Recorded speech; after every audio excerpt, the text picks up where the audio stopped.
Alright, this is T-Mac. This is Chuck. From Wild for the Outdoors. And we are here on opening day, pumped, ready to go. I could not sleep at all last night. I bet I checked my gear 3 or 4 times last night just to make sure I had everything in order. I slept like a baby.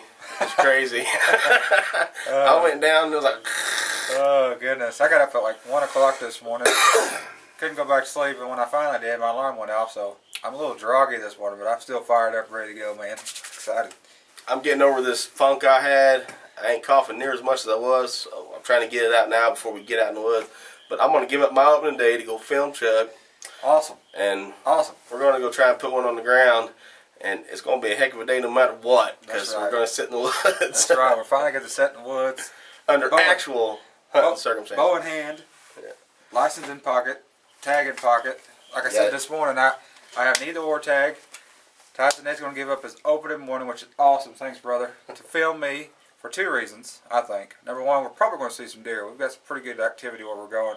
And number 2, I've never killed a deer with my bow. And this is probably the best opportunity that I've had in years to kill a deer with my bow. So I'm excited, pumped, can't wait. I got to put some mask on and I'm ready to go. Go! We came in there and I had a tree picked out to climb. I get over there, it's too big. So then I'm scrambling around trying to find another tree close enough that I can still film.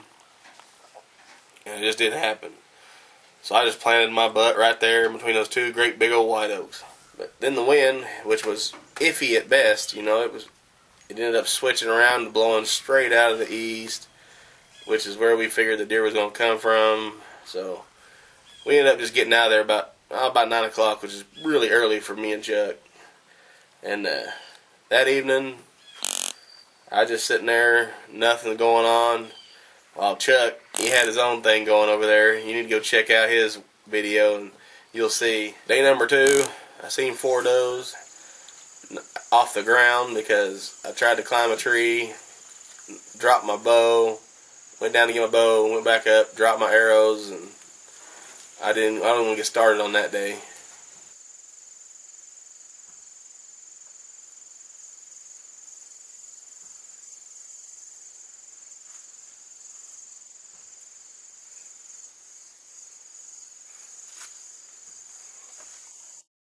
But day number 3, someone was smiling upon me. I just had a couple little bucks come in. One of them was a real crooked horn spike. I took a shot at him. I don't know what happened. I think I hit him. But I'm going to give it some time and go see. It might have been a little far back. I didn't have time to get the camera on him. They were just right there. I don't know. He kind of buckled up like I hit him and then took off. But if I hit him, I think it was too far back because he moved before the arrow got there. Well, I got down and looked. Found some good blood. So I'm going to get all my stuff packed up and get down. And I can't hunt very long today anyway. I gotta be out here by 9 o'clock or 9:30. And so I got a blood trail. Blood looks good, so I'm gonna get after it. Alright.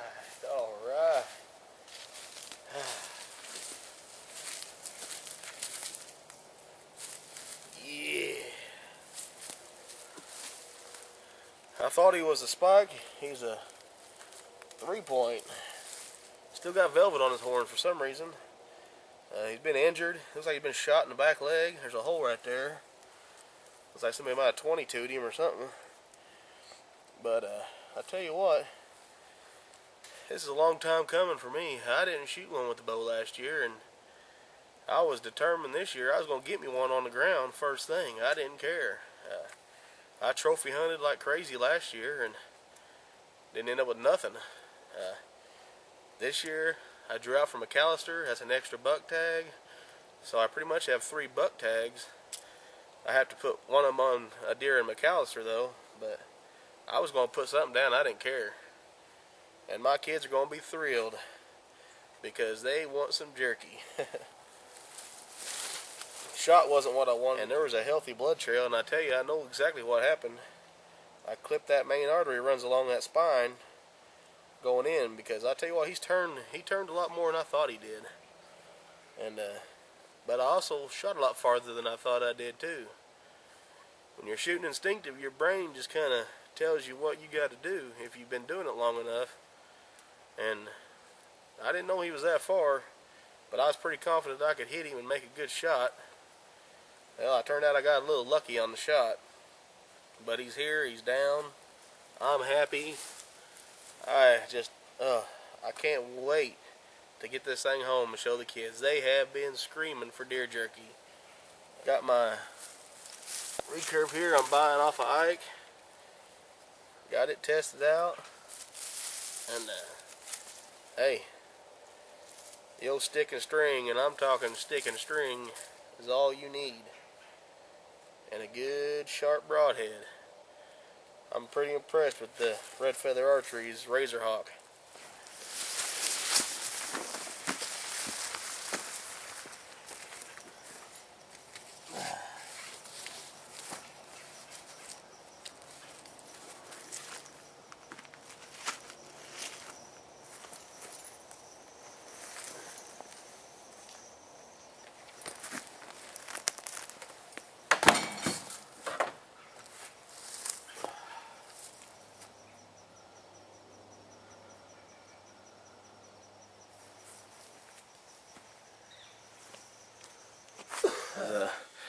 I shot me a buck the other day. He wasn't a big buck. Of course, I've been getting teased a little bit by somebody. But I tell you what, I got a big hunt coming up here in a couple weeks. I'm going to McAllister. It's longbow and recurve only. And after last year, after all the misses I done last year, I was getting kind of discouraged. And this deer hunting's a mental game. So making that shot the other day, getting that deer on the ground, I tell you what, that has upped my confidence 500% in my bow, in my broadhead, in my entire setup. That buck might have been small, but what he gave me was priceless. Confidence is key when you're out in the woods. I suggest you take advantage of that tip and get out there, get one on the ground, get your confidence up, and it'll pay big dividends in November when the big boys rumble.